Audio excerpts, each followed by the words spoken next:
representing people injured as a result of other people's negligence for over 50 years here in South Florida. If you get injured as a result of somebody else's negligence, it can be a car accident, it can be a slip and fall, medical malpractice, negligent security. If somebody else's negligence caused an injury to either you or one of your loved ones, give us a call. Our phone number is on our page, our website is on our page, and our email addresses are on our page.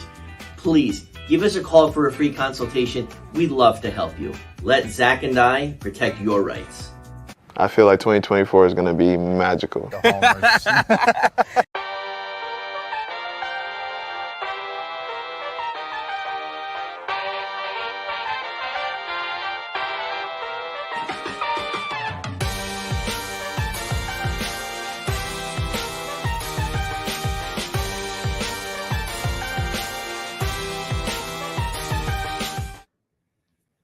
Hello and welcome to this edition of FOF Live presented by Burger and Hicks. As always, you can check out Burger and Hicks on their Instagram, their TikTok, all their social media pages, as well as you could call them at the number below we will have throughout the stream. And as always on FOF Live, I am Daniel, your host. Of course, we are with Eli Sussman, Kevin Barral, and Nate Karsmer.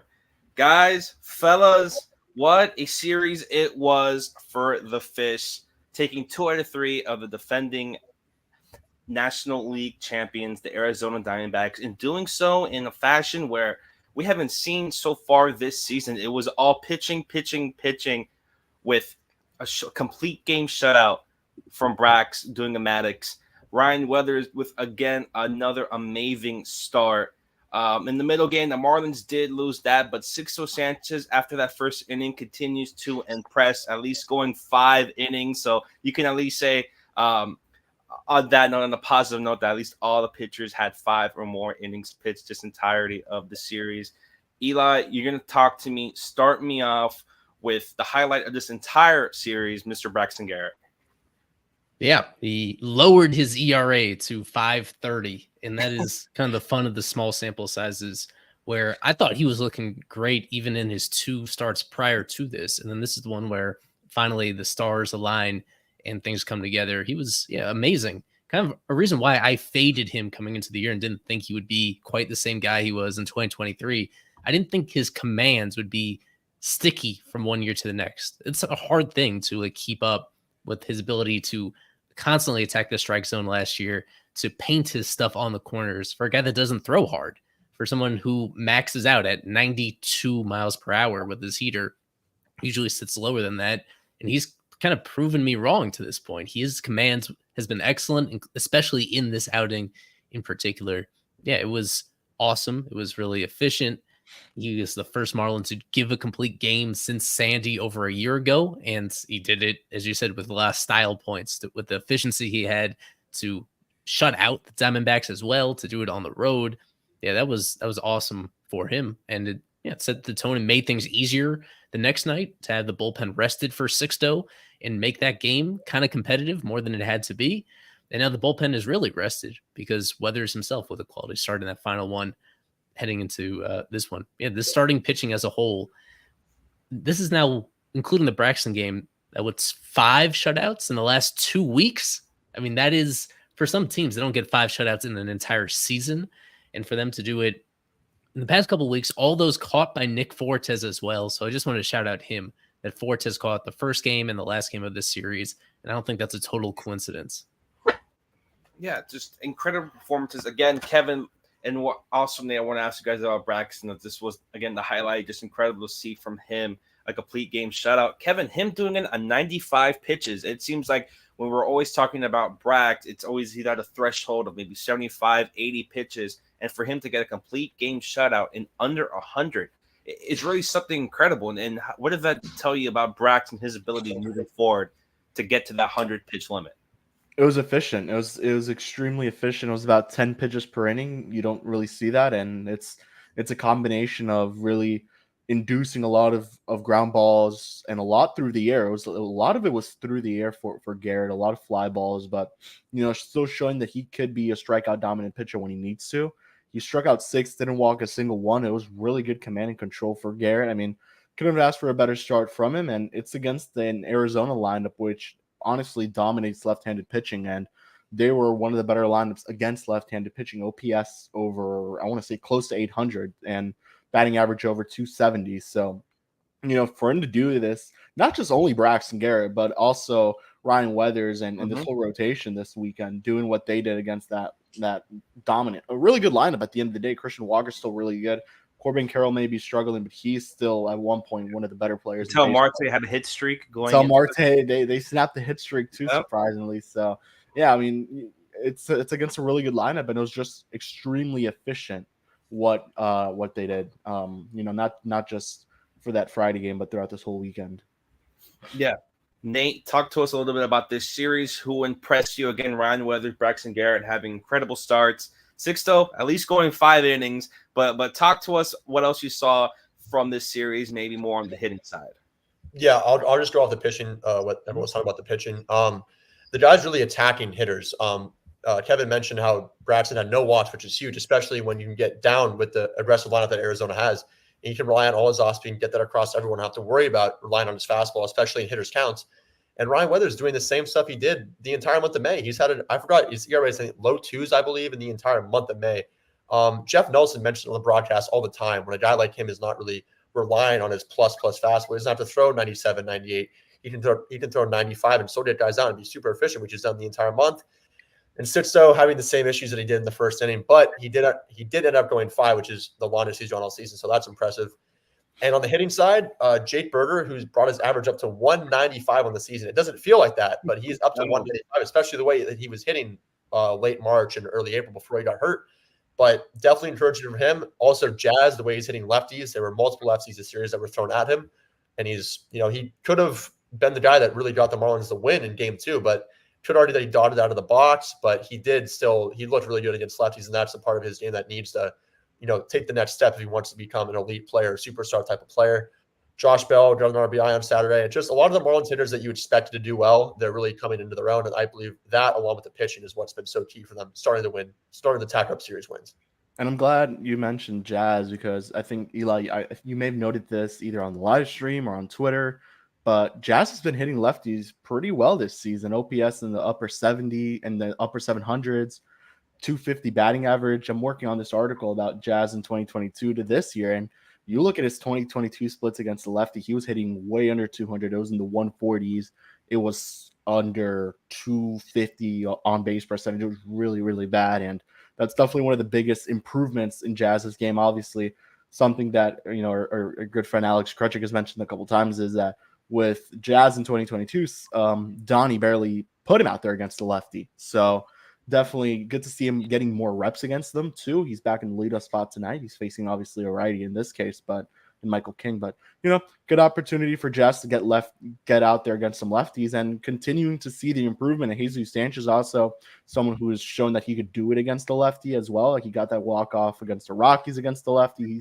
He's had his moments as well. So good to see Jazz attacking left-handed pitchers, which is something hopefully that boosts that trade value up, especially for, a team like this who's looking to move pieces. Yeah. And one more guy also, Otto Lopez, who got Braxton the early cushion. He had 2 RBIs. He's up to 302 on the season. I mean, we're all kind of waiting for the regression, but he's looked like a complete hitter since he got brought up.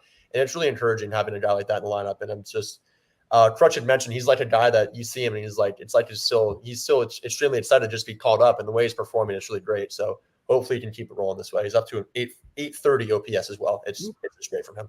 Yeah. I don't know if we want to get to this now, but today Xavier Edwards officially came off the IL and he didn't come back onto the active roster. He went down to AAA, and the main reason why is because of Otto Lopez becoming a guy.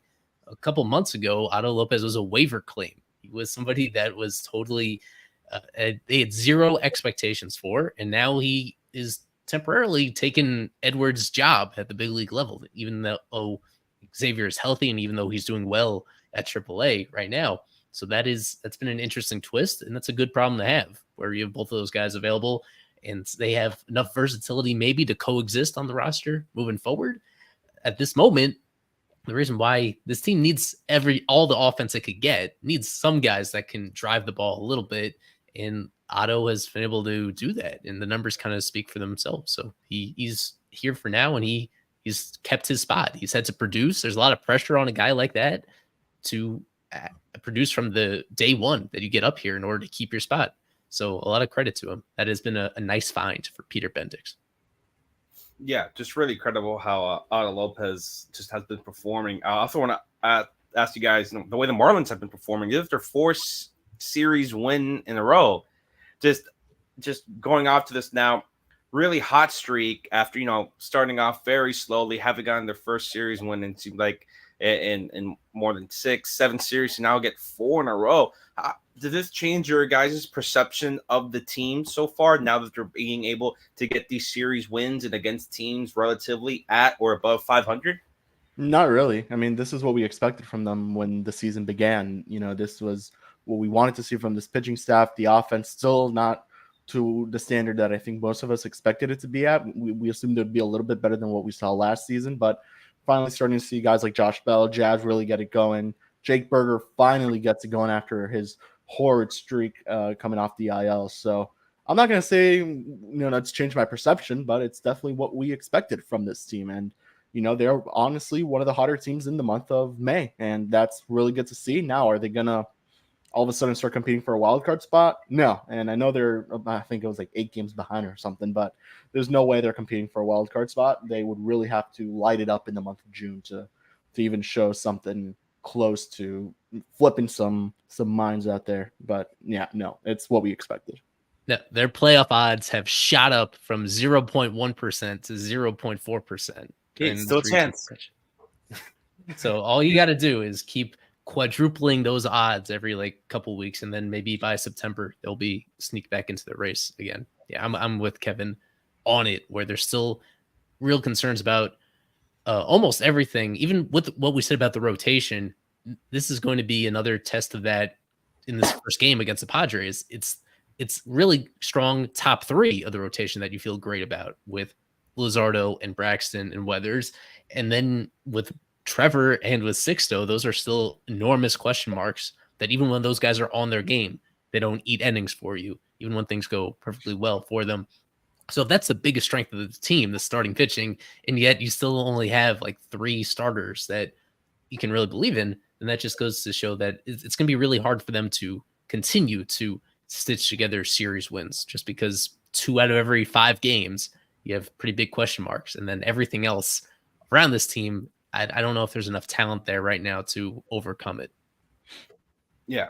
And to go from that, I want to go ahead and talk about, we could do this really quickly, but I feel like it's something you have to mention, the big news coming out of this entirety week of Major League Baseball, and that's Ronald Acuna Jr.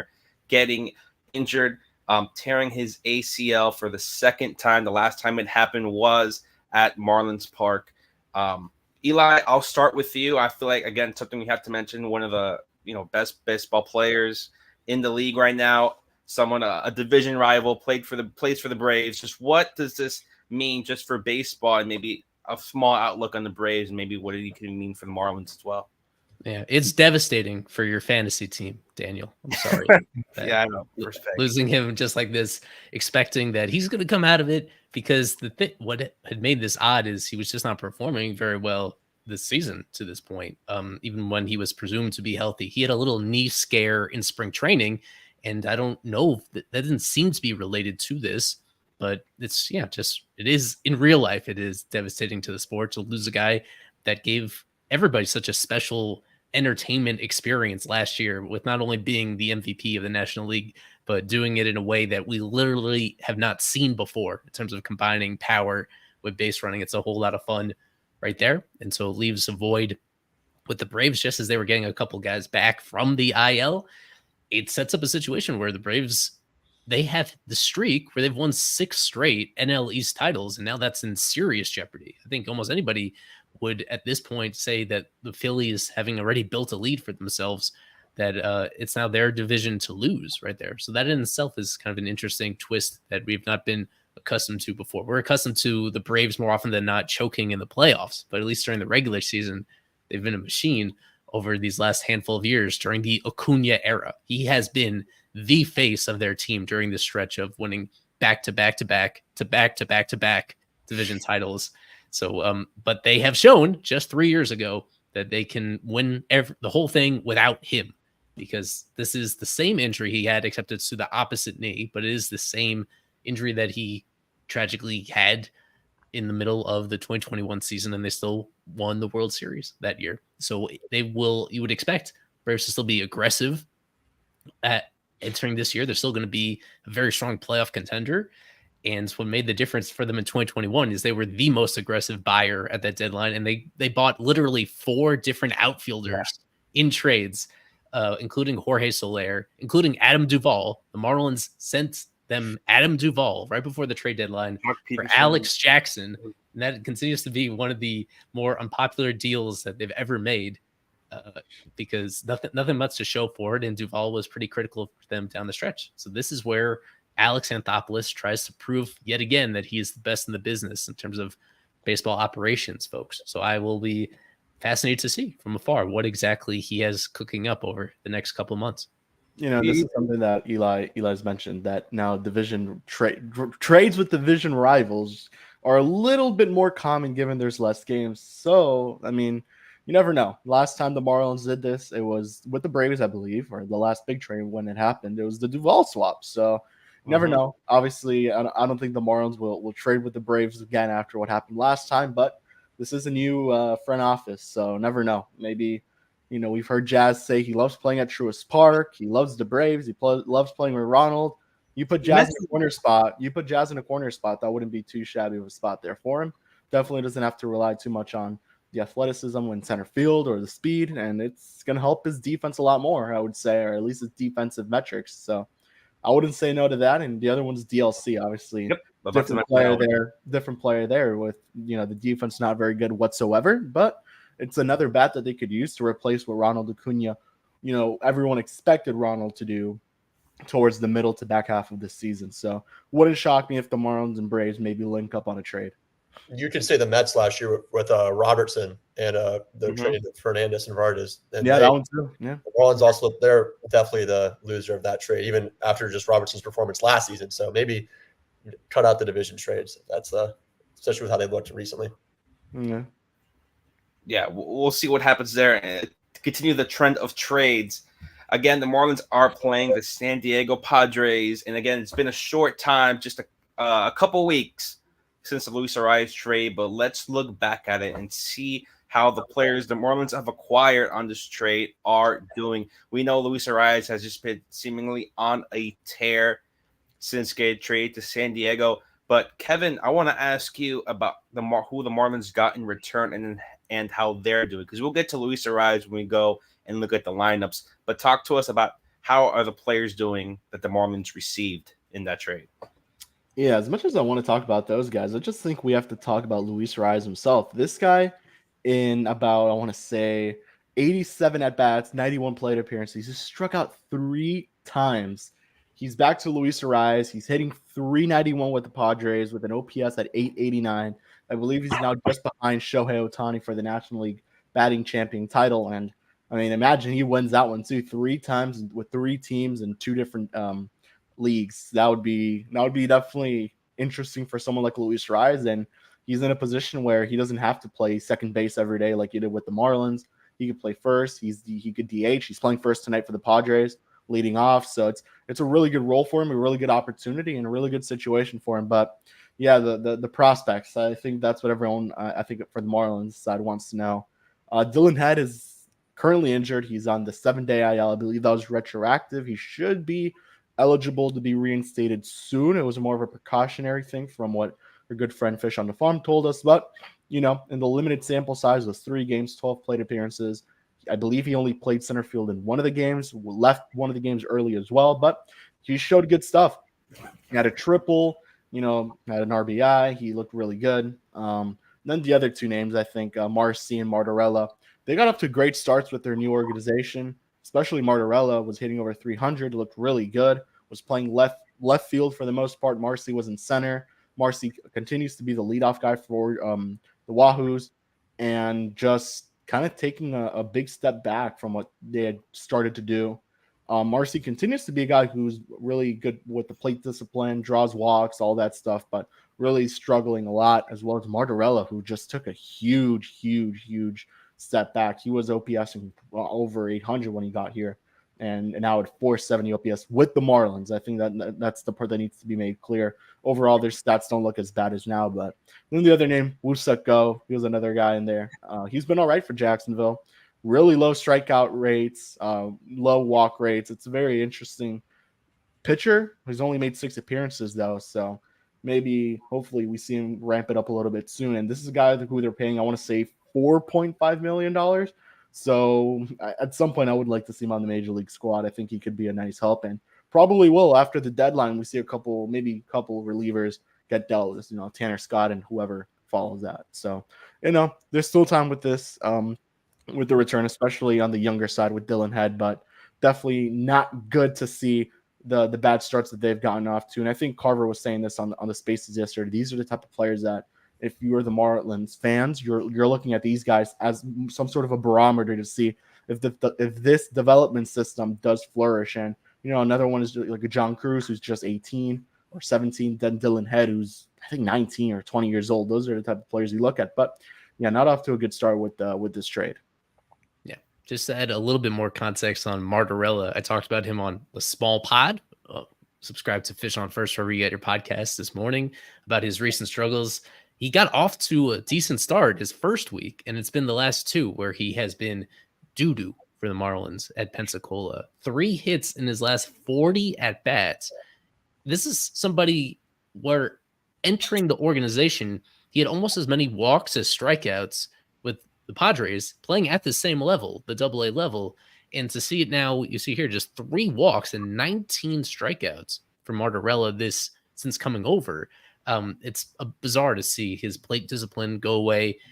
And you look under the hood, and he is hitting the ball in the air. He hits more balls in the air than anybody else among their prospects this season. And he also is pulling the ball a lot.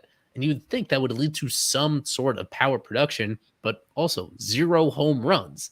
So that has been a little concerning, that the approach looks good and it's still not generating much of anything for a guy that we think is going to be ultimately a first base DH type. He's been playing a lot of left field so far, but we think ultimately first base DH, whereas these other 2 guys, they certainly have the athleticism to play multiple outfield spots and add value there. With Martorella, there's a lot of pressure on his bat. And so it's not ideal that he is the one struggling most out of this group. It is a tiny sample so far. That is, I guess, the only bright side in this type of trade from the Padres' perspective. The tiny samples mean everything with a rise. They need every win they could possibly get to be a contender this year. So the way that they evaluate these first few weeks of the trade is obviously different from the Marlins. They did not make this trade for 2024 or really for 2025. They made it for hopefully a couple of years down the road that at least 2 of these guys are actually part of their big league roster.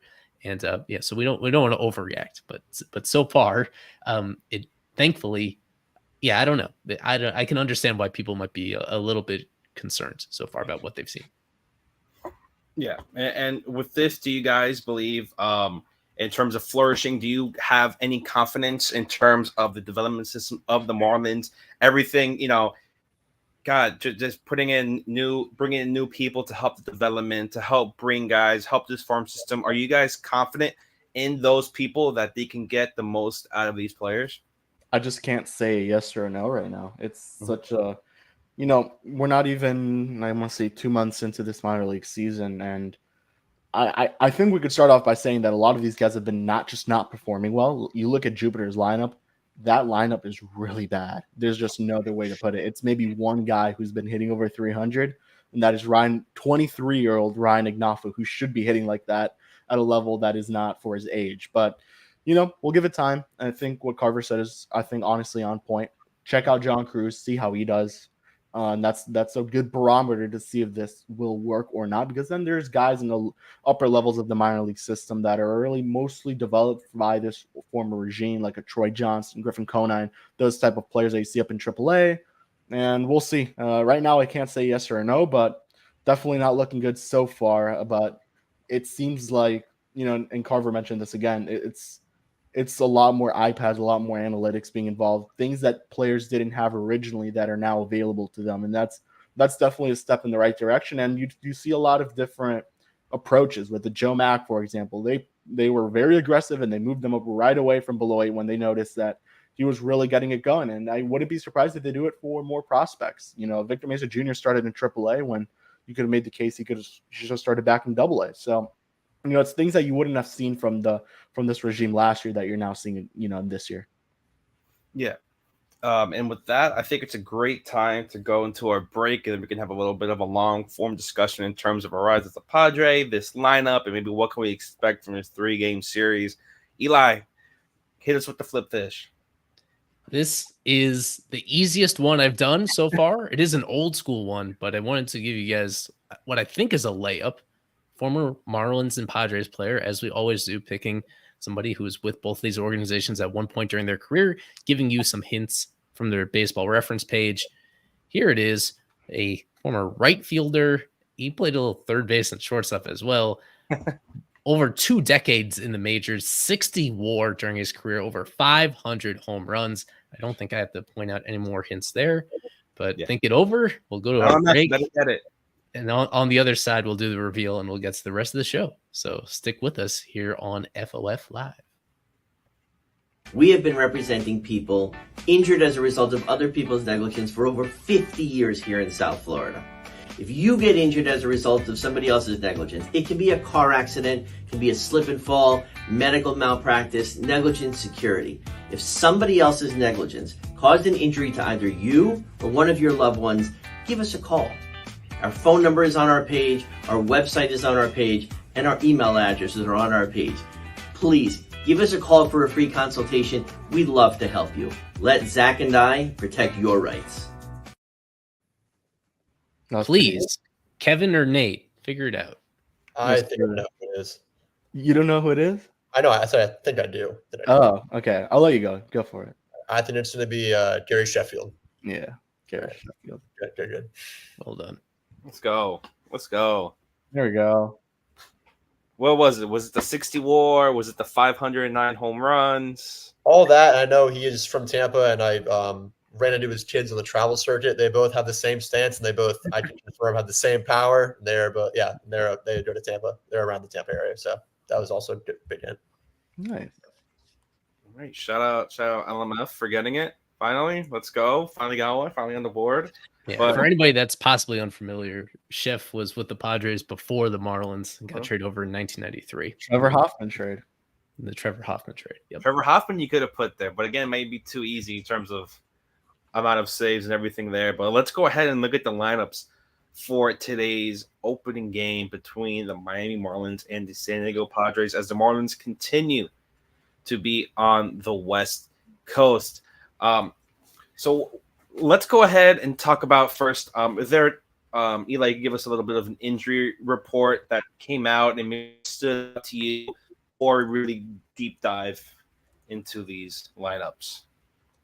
Yeah, from our buddy Noah Berger, who is out there in San Diego in person. Have fun, Noah.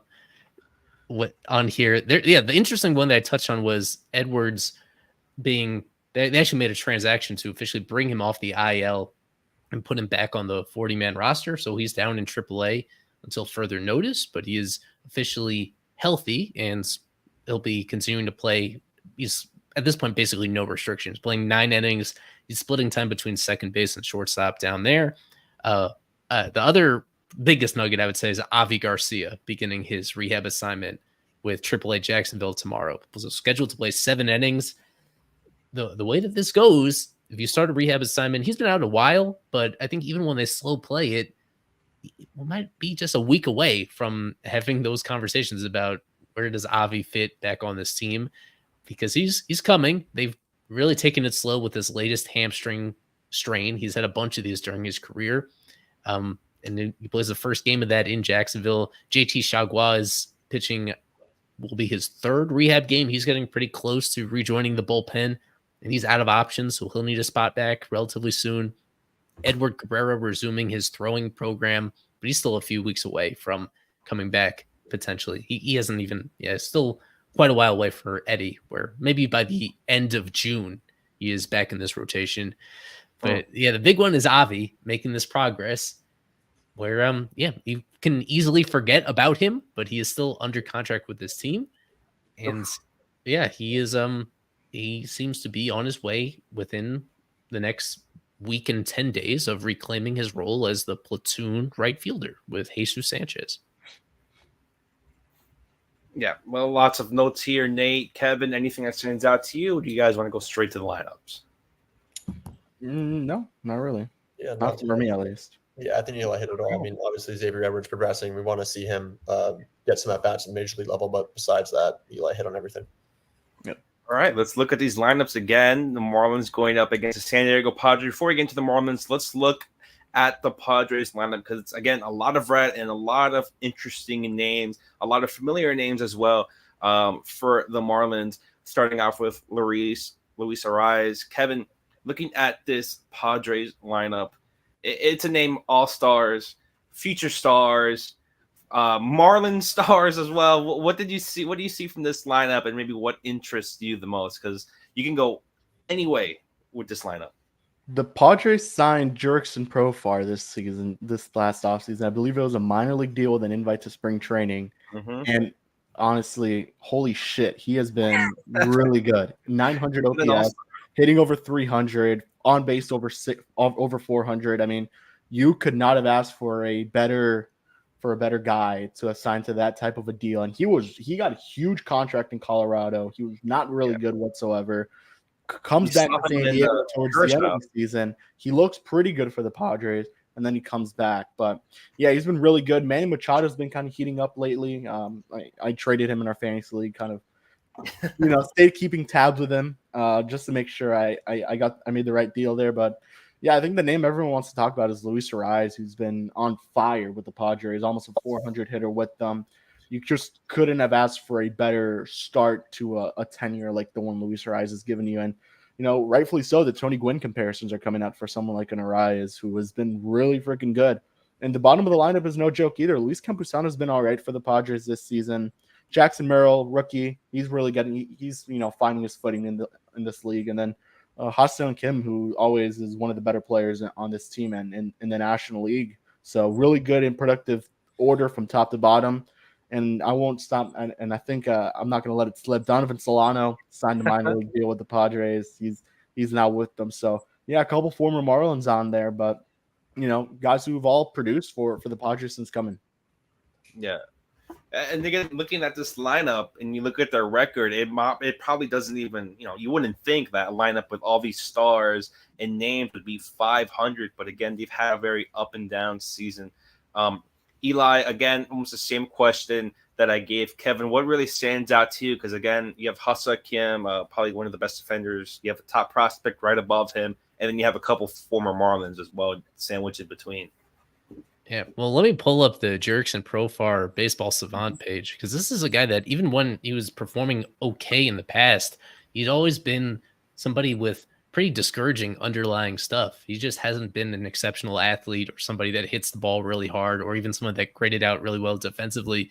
And this year, it's a career year for somebody that's been around a long time. He was the top prospect in baseball like 12 years ago, and now he is this is as good as he's ever been. He is the MVP of their team to this point in the season, despite all the star power that you touched on. Like Manny Machado has not had a good year by his standards. Even Luis Arraez, if you include this entire season to this point, I'd say Profar has been even more valuable because his ability to slug the ball when it's appropriate to. 900 OPS for somebody that is just not really considered much of a power hitter at all. What I also want to mention, the reason why they are underperforming a little bit despite their star power is that they don't hit lefties, and that is going to be the key to this series. As Kevin noted, the Diamondbacks in the last series, they actually were really good against lefties, but this is now the opposite, where the Padres, they have a 739 team OPS against righties. They have a 632 team OPS against lefties this year. They as a team are hitting 219 against lefties for this entire season. They just across the board, they have a lot of guys that simply are not very good the way that you would expect them to be. I'm going to try to pull up some of the individual numbers on here Fernando Tatis is hitting 163 against lefties this year. Luis Campusano is hitting 111 against lefties this year. And Ha-Seong Kim, 196. Manny Machado, 178. So the question is like whether is there anything to that? All these really good right-handed hitters just not producing against lefties, or are they just overdue to straighten themselves out and get this all figured out? And maybe the Marlins are facing them at the wrong time with Trevor and Braxton and Luzardo. So that is ultimately, that's the unknowable question here about whether who actually has the advantage. Is the Padres time to flip the switch against lefties, or are the Marlins, are they hitting them at the right time because of whatever virus has gone through this lineup where they have lefty-itis all up and down this team to this point in the season? There's a good point. I think they have a good opportunity today to get those averages up. Trevor Rogers on the mound, big struggles in his last outing. I want to say it was against Milwaukee, just didn't look good at all. But he has an opportunity here to really set himself up for hopefully what was a really good outing like the one he had against Detroit. Hopefully he gets a gun. Really need them because Edward Cabrera is still progressing in his return, and you have Sixto Sanchez out there. So yeah, you hope he gets it going, but if there's an opportunity for the Padres to really get those averages and OPSs up individually, I think they have a really good shot at it tonight. And yeah.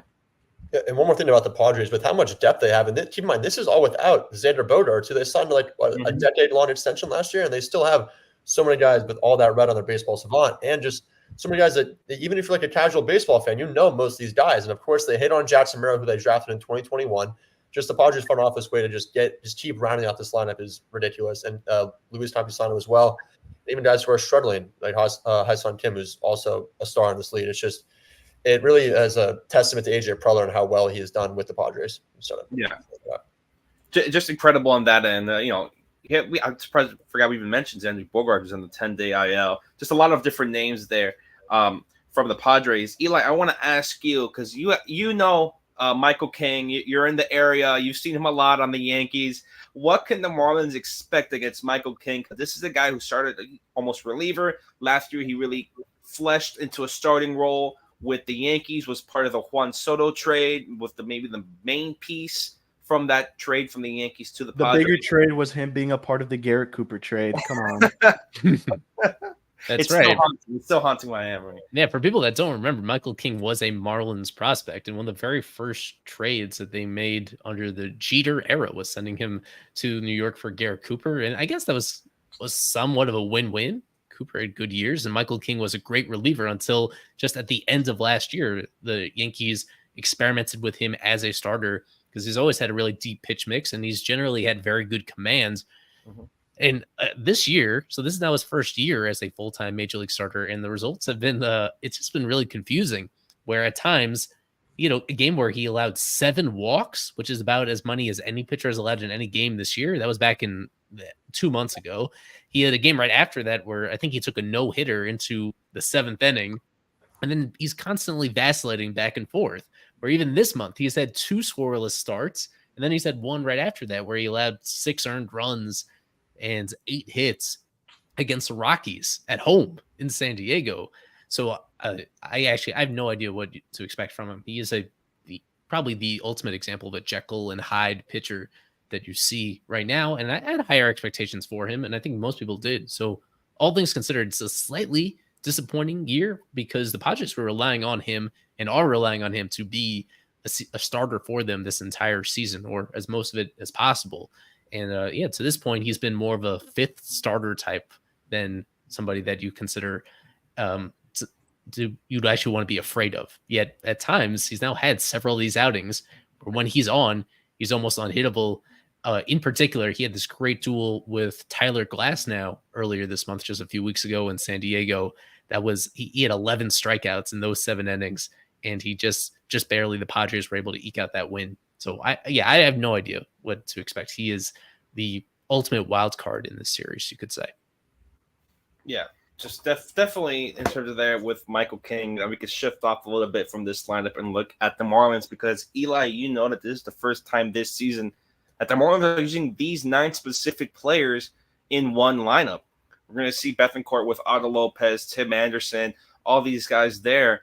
Kevin, looking at this lineup, it's a very mixed in terms of, for the first time them being used all together at once. What really stands out on this lineup? Could it be Bethancourt, Otto Lopez?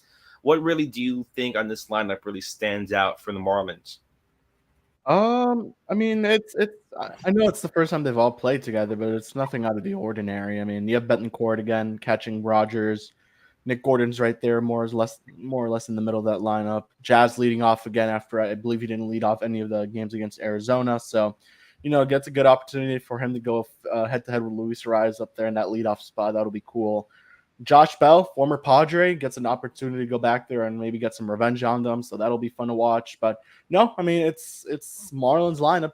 I guess Tim Anderson had a 4-game hit streak. I believe that was snapped yesterday after his outing. So I guess a good opportunity. He's looked all right, actually, since coming back from the IL. Some really good at-bats. But then some, again, really just aggressive swings from him. But yeah, should be an interesting day for this Marlins lineup. I'm excited to see what they do against Michael King, and it's not going to get much easier from there. They have Yu Darvish in that last game. Who continues to the most interesting guy in this lineup to me is Jesus Sanchez. As you can see here, he leads this team in everything, in average exit velo, in hard hit rate, in all of those expected stats as well. His xWOBA, his expected batting average, his expected slugging percentage. The thing is, if you look at his real life stats, his actual production this year, he's been really bad. And you could say that it's clear that he's been unlucky. The question is like how unlucky it is. And the Marlins are of the opinion that he's a completely different guy than the results show because they're batting him in the cleanup spot. They're batting him that high up, clearly showing a belief in him to do damage, even though he has done very little damage so far this year. Eventually you think it's going to turn a little bit, but we mentioned that Avi on his way back from the IL, there's pressure on Sanchez at this point. I would think the longer we go into the season and he has an OPS in the 500s, there's a lot on the line for him the rest of this season to produce. And they are continuing to put him in a position against all righties to do that. And we'll see whether he gets a chance or not. While the Marlins are going all lefties on the mound in this series, the Padres are going all righties on the mound. So Sanchez should be in the lineup every day, and he'll probably be batting in the middle of the lineup every single day. But yeah, there's only so long a leash that you give him when you have Avi coming back from injury. You have Kevin's favorite, Victor Mesa Jr., a left-handed hitting outfielder in AAA that's doing a great job. Yeah, this isn't going to last forever. With Sanchez. So I think this series in particular is going to be a great opportunity for him to actually turn all that red into actual run production in real life because he hasn't done that so far. Yeah, and you mentioned all the red. I mean, also in the same on his Savant, 7.5 average launch angle, which for him, if you want to have all that, if you want to hit the ball so hard, try to elevate the ball a little bit and put the ball in the gap. He only has 2 homers on the entire season. And you guys see guys like DLC, who has been compared to his entire career. He leads the Marlins with 9.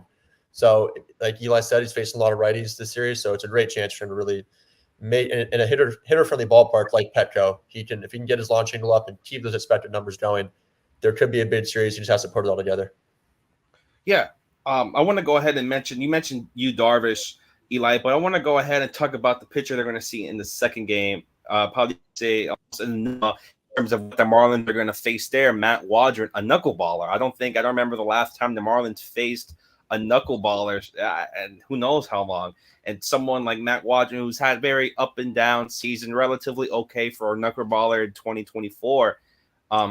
Eli, how do you believe the Marlins will react to facing a guy like that, a knuckleballer in 2024 and Matt Waldron? Do you think the Marlins are going to be able to really have that lineup set for that? And do you believe maybe some guys in the lineup fare better against a pitcher like that compared to others? I have no idea. How does anybody have any idea? Nobody throws a knuckleball anymore except for Matt Waldron. It's yeah. And it's not a super duper slow knuckleball as far as things go. It's not Tim Wakefield slow. It's more like R.A. Dickey style. And R.A. Dickey was obviously an extremely successful example of this. Let me just show people what this thing in action from Matt Waldron from early in the year. And he kind of like Michael King. I think the overall numbers are pretty similar, despite their very different styles, where he's been, all things considered, he's kind of a below average starting pitcher this year. When he's on, he can be relatively dominant. He struck out 10 guys in the Braves lineup just last week over 5 2/3 innings, and he got a win right there. But overall, he averages his 5 innings per start, and guys find him to be pretty hittable so far. I think that is a pitch where, for whatever reason, sometimes has more. In his case, his platoon splits are pretty interesting, where he's been great against righties and he's been awful against lefties. Lefties have a 952 OPS against Waldron this year. So that's a little interesting, where sometimes you actually see knuckleballers where it's the opposite, where they're really good at reverse platoon splits. And in this case, he's just a more conventional guy, where lefties have been crushing him so far. So that again goes back to Jesus Sanchez. Maybe he's somebody that demolishes a knuckleball if he gets into an advantageous count. He totally tees off on it. Other lefties have done that this season to Waldron as well. Yeah, it's a interesting change of pace. And I think as a baseball fan, a lot of people want to root for him just because you want variety in styles at the highest level. You want examples of guys succeeding in different ways. And even if he's not on your team, you still want this guy to be around, just because it's the reason why you brought it up in the first place is because it's a novelty. It's something interesting that shakes us out of the normal routine and the type of analysis that we have. So I have no clue with him. I'd have to look back and see where he even pitched in the minors to see if he crossed paths with anybody on the Marlins team. Yeah, he was in AAA. Oh my goodness, he was so terrible in AAA just last year in El Paso in the Pacific Coast League. But it's a different league than even where the Marlins prospects play in. There's no overlap between that and the Marlins organization. So yeah, he's somebody that even with the lack of familiarity that he has, the results kind of speak for themselves, where some guys have had a lot of success against them, especially lefty hitters this season. Yeah, and then probably the last thing we'll touch on before we head into prediction time, I wanted to get your guys' thoughts in terms of the other two pitchers the Marlins will be throwing out there, Braxton Garrett and Jesus Luzardo. Maybe first up with Braxton Garrett, is this a guy that you could believe that the Marlins, that he can, I don't want to say repeat, have another Maddox, but go out there and throw relatively 6, maybe even 7 innings against this lineup? Or do you believe maybe he's due for some regression in terms of coming back from a 9-inning complete game shutout? Well, Eli kind of mentioned it. This is not a lineup that is going to dominate left-handed pitchers. Now it could be a case where kind of what we saw with Arizona, a lineup that dominates lefties. They struggled. Padres struggle against lefties. They dominate Braxton Garrett, Trevor Rogers, and Ryan Weathers. But, if he's efficient and if he does similar to what he did last time, just great placement of pitches, attack the strike zone aggressively, I think he should be fine. Yeah, completely agree. Stay at predictable counts, especially with a lineup like this. That's not good against lefties. Him and Luzardo both should be fine. Eli already mentioned how terrible the Padres are against lefties, so if they can settle in early, I think they'll not obviously Maddox type of things, but gonna enjoy the same success he did in Arizona, both of them.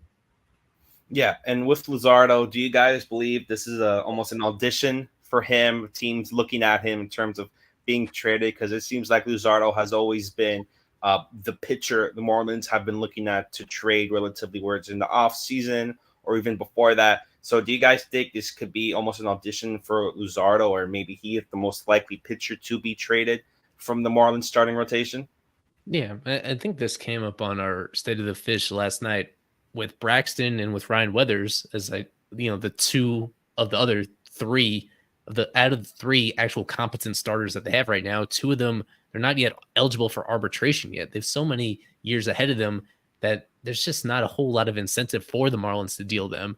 Luzardo is that one guy where the price is going up in terms of his salary, and he's also the one that might have the highest upside with the way that he pitched throughout much of last season and how he's looked since coming back from the IL, where they just don't have as many trade chips as you might think looking at a glance, despite all the speculation that everybody's available to go and that anybody could be bought at a certain price. That's just not accurate. That's not how the baseball business works. even if you are a clear seller. So yeah, with Luzardo, every single appearance is going to be under the microscope right here. The Padres are a team that did express interest in him reportedly going back to the offseason. I don't know if they dealt some significant assets in order to get a rise in the first place. So I just wonder whether the Marlins, if they do get into actively shopping Luzardo, there may be other teams. You would hope there are other teams that are able to outbid the Padres, that have a more sexy centerpiece when it comes to a top tier position player prospect than the Padres have at this moment that they're willing to deal. So yeah, it's a possibility, and you never know exactly. The Padres are so creative with some of the offers they have made for some of their big trades that you have to consider them in any type of situation like this. But it's a complicated spot because the Padres also need to win games now in order to really show that they should be buyers at the deadline, because they're hovering right around 500. They were when they got a rise. They have been since they got a rise. They have not really been changing in that trajectory one way or another. So at the same time, they really need to win the series in order to put themselves on that buying track. And at the same time, if they win the series, it might mean that they beat up on Luzardo in one of these games to get there.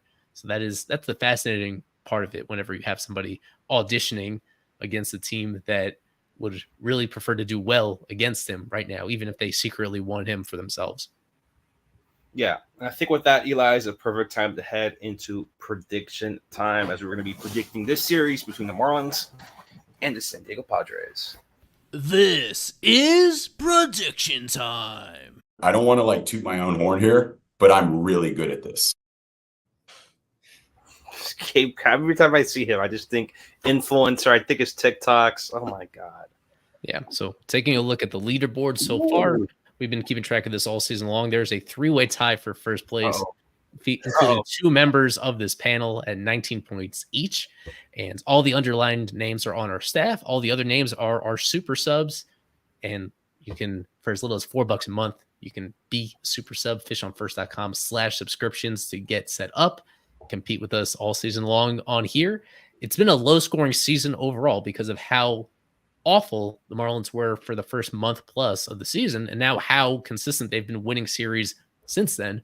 Naturally, it's kind of hard to see that transition coming or get used to this new reality. And that's been part of the fun of it, that things have been so compressed. We have, if I do the math right, 11 people within 5 points of each other, including Kevin and myself, not that far behind right there. We'll take a quick glimpse at some of the super sub predictions that came in earlier today. A bit of a mixed bag, but yeah, quite a bit of Luis Arraez MVP picks. Almost half of the people who sent them in really early had Arraez winning, including several that had the Marlins winning the series, but Arraez still winning MVP, which is not all that common to have them. It's split with one team winning and you had a player from the other team getting MVP, but I guess that's folks sentimentally that want Arraez to do well.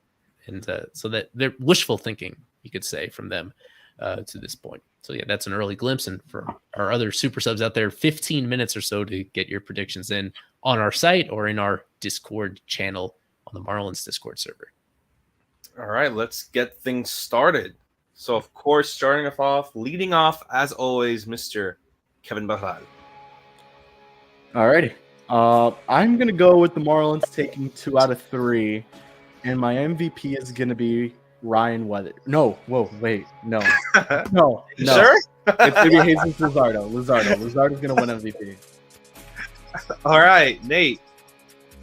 I went into this. I think I was going to take the Padres going into this, but Kevin, as he always does, he takes I'm riding his wave, I guess. I'm taking the Marlins to win 2 out of 3 this series. And former Padre, Josh Bell, series MVP. Ooh. All right, I'll go with myself. I've been very negative. I don't think I picked the Marlins one time to win a series so far this year. And why not? Let's change it up. Marlins take 2 out of 3. MVP, let's go with Otto Lopez. Has been a bright spot for the Marlins. Let's see what he can do against the Padres. Eli. I have the Marlins winning the series and sweeping the series against the Padres. Marlins, I am tired of this 2 out of 3 nonsense going back and forth. There's not been a sweep in a Marlins series in a long time now. And this is one of these unsuspecting times where it wouldn't be all that surprising given what we broke down during the course of this show. The Marlins lefty pitching continuing to stifle the Padres, not so good at hitting lefties lineup. And on the Marlins side, facing a lot of righties, this has got to be Jesus Sanchez's time. If he wants to stick on this team, if he wants to establish himself as somebody that's worth having in the middle of the lineup, the results have to come eventually. I think they come over these next few days against San Diego. Jesus Sanchez, MVP, as the Marlins win 3 in San Diego. Ooh, okay. Next match of the wild card. It's going to get interesting. All right, let's see. They sweep that. It'll be within 5 or so games in the wild card, like Nate just mentioned. Who knows? Something magic, a little Marlins magic. But again, we have around 10 minutes till game time. Go ahead, watch the pregame show, or just rewatch FOF Live until the game starts. Of course, I'm Daniel, Eli, Kevin, Nate. This is FOF Live presented by Burger and Hicks. As always, go fish.